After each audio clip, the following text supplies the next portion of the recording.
بسم اللہ الرحمن الرحیم۔ السلام علیکم۔ آخری خلیفہ عباسی دور کے معتصم باللہ کا دور تھا۔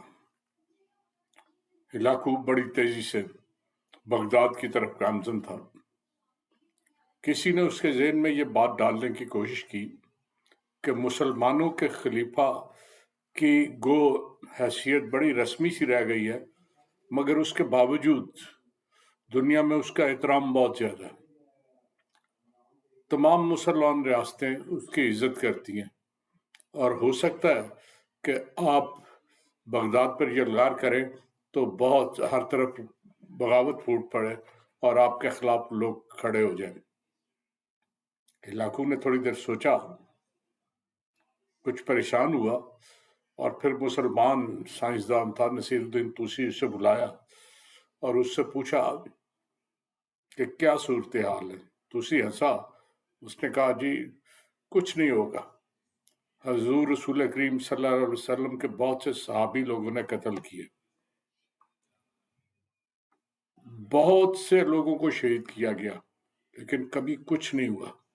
صرف اتنا ہوگا کہ آپ یا بغداد پہ یلغار کریں گے تو آج معتصم باللہ کی حکومت ہے، کل کو آپ کی حکومت ہوگی، صرف تبدیلی آ جائے گی، لوگ جن کے ساتھ خوش ہوں وہ حکومت جائز ہوتی ہے۔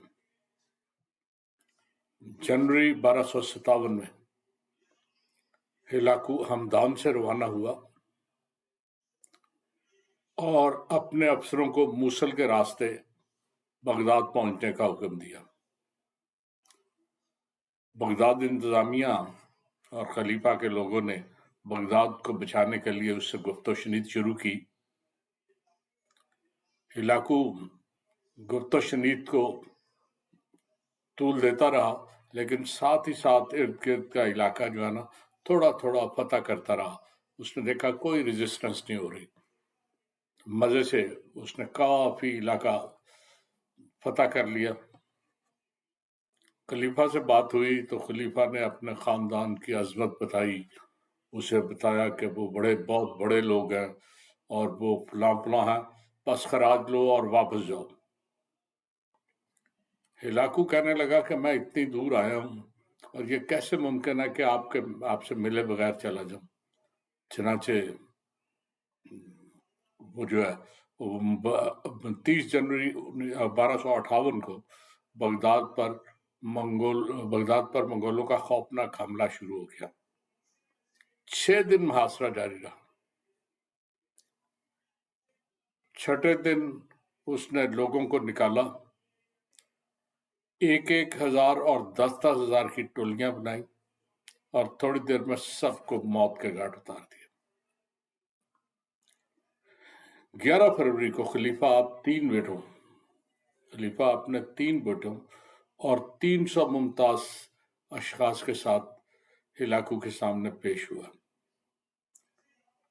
ہلاکو نے بڑی تعظیم سے مدبانہ انداز میں بات کی، لیکن خلیفہ اس وقت کانپ رہا تھا۔ ہلاکو نے کہا کہ اپنے بندوں کو کہیں کہ اسلحہ باہر پھینک دیں اور ہمیں اندر جانے کی اجازت دیں۔ خلیفہ کے کہنے پہ یہی ہوا، لوگوں نے سارا اسلحہ پھینک دیا، منگول آئے، انہوں نے سب لوگوں کو قتل کر دیا۔ 14 فروری کو منگول فوج شہر میں داخل ہوئی اور اس نے لوٹ مار شروع کر دی۔ چند غریب لوگوں کے جو جھونپڑے تھے، جو بالکل نیگلیکٹڈ لوگ تھے، کچی آبادی طرح کے، ان لوگوں کو چھوڑ کے اس نے سارے بغداد کو آگ لگا دی۔ 16 فروری کو بغداد محل کی طرف یلغار شروع ہوئی۔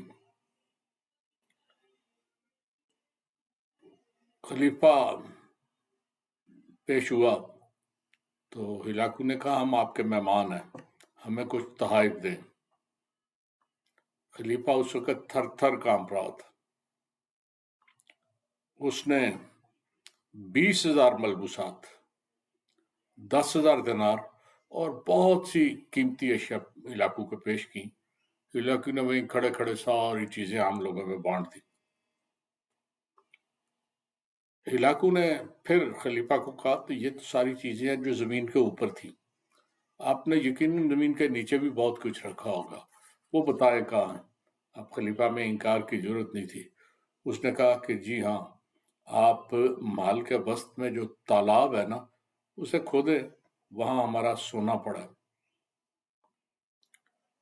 100 مشکال سونے کے ٹکڑے جو ہے نا اس تالاب سے نکالے گئے. خلیفہ کی درخواست پر اس کے حرم میں جو 700 کنیزیں تھیں اور 1000 غلام تھے، ان میں سے 100 خلیفہ کی چوائس کی چھوڑ دی گئی، باقی سب کو باہر نکالا اور ان غلاموں اور کنیزوں کو منگول فوج میں بانٹ دیا گیا. 21 فروری کو شہر میں اس قدر تعفن پھیل گیا، اس قدر بدبو پھیل گئی کہ وہاں رہنا مشکل ہو گیا. چنانچہ ہلاکو وہاں سے روانہ ہو گیا. اسی شام خلیفہ اور اس کے بڑے بیٹے کو 5 ملازموں کے ہمراہ قتل کر دیا گیا. اس کے بعد جو عباسی بھی نظر آیا اس کا سر قلم کر دیا گیا. چند تھے جو بھاگنے میں کامیاب ہو گئے. یوں 750 میں جو عباسی سلطنت قائم ہوئی تھی وہ 1258 میں 500 سال تک حکومت کرنے کے بعد مکمل طور پر ختم ہو گئی. یہ بہت بڑا سانحہ تھا، بہت زبردست سانحہ، مگر کوئی سیاسی رد عمل نہیں ہوا. اور جو توسی نے کہا تھا کہ متسم کی بجائے ہلاکو حکمران ہوگا، وہی ہوا اور لوگوں نے ہلاکو کی پوری طرح اطاعت قبول کر لی. تاریخ کو آپ اگر دیکھیں، صدیوں کی تاریخ یہ ہمیں بتاتی ہے کہ حکمرانی کے لیے سب سے بڑی چیز خود اعتمادی اور ایمانداری ہے، قوی ہونا ہے. حکام جب حکمرانی کرتے ہیں نا تو اس کے استحکام کے لیے، اس کی مضبوطی کے لیے اپنے اور پرائے کی کوئی تفریق نہیں کرتے. مگر آج کے حالات میں پتہ نہیں کیسی حکمرانی ہے، یا اپنے بھی ہیں پرائے بھی ہیں. کوئی ایسا قدم نہیں اٹھایا جاتا جس سے عام لوگوں کی فلاح ممکن ہو. جو لوگ انہیں پسند آئیں اس کی فلاح بہت ہوتی ہے، اور جو نہیں پسند آتے وہ زیر عتاب رہتے ہیں. کرپشن کا بڑا شور ہے، لیکن عجیب صورتحال ہے کہ احتساب ایک مذاق بن کے رہ گیا. موجودہ حکومت نے تو احتساب کو اس انداز سے کیا ہے کہ ہم نے امینڈمنٹ کر دی ہے، ایسی امینڈمنٹ کہ ہم سارے تو پاک صاف، وہ جو لانڈری تھی احتساب کی اس سے یہ پاک صاف ہو کے نکل آئے. اب ان میں کوئی بندہ مجرم ہے ہی نہیں. اصول تو بڑا سمپل ہے کہ جو چور ہے وہ ہمیشہ چور ہوتا ہے، جو ڈاکو ہے وہ ہمیشہ ڈاکو رہتا ہے. لیکن یہاں پہ کوئی ایسی، ہماری عدالتیں بھی ایسی ہیں کہ جو طاقتور ہے اس کا ہر جرم قبول ہوتا ہے، اس کے ہر جرم کو اچھے انداز میں ٹال کے تو اسے بری کر دیا جاتا ہے کہ ٹھیک ہے غلطی ہو گئی.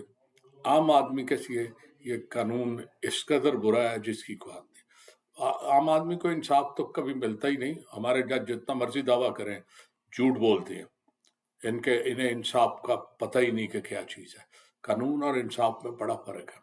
کل پرسوں ایک جج صاحب نے ایک بات کہی، وہ ایک قتل کا کیس تھا اسلام آباد میں، تو انہوں نے کہا کہ عدالت پولیس جو مرضی کہے لیکن یہ بات طے ہے کہ وہ عورت نے خودکشی نہیں کی، اسے قتل کیا گیا، یہ مجھے مت بتاؤ. تو میں نے پہلی دفعہ ایک جج کو دیکھا کہ اس نے پورا انصاف کے انداز سے بات کی. ورنہ ہمارے جج تو جو بڑا آدمی آ جاتا ہے اس کے بیٹے کو رہا کر دیتے ہیں، کوئی پوچھنے والا نہیں ہے. تو یہاں صورتحال یہ ہے کہ یہاں کوئی ہلاکو نہیں آئے گا اور نہ ہی کو آنے کی امید ہے. لیکن جب میں بازار میں پھرتا ہوں تو مجھے ان مزدوروں کی بھیگی ہوئی آنکھیں نظر آتی ہیں جو سارا دن مزدوری کے انتظار میں کھڑے ہوتے ہیں اور شام کو روتے بھیگی آنکھوں کے ساتھ نا امید واپس جاتے ہیں۔ ان کی جو آنکھیں ہیں وہ ایک نئے انقلاب کی نوید ہے، ایک نئی صبح کی امید ہے۔ کوئی پتہ نہیں کس وقت لوگ حرکت میں آ جائیں اور کچھ باقی نہیں بچے گا۔ بغداد کی طرح سب فنا ہو جائیں گے، میں، آپ، بہت سے لوگ ہوں گے، لیکن یہ ایک فطری عمل ہے اور اس نے ہونا ہے، پتہ نہیں کس دن شروع ہو۔ اللہ حافظ۔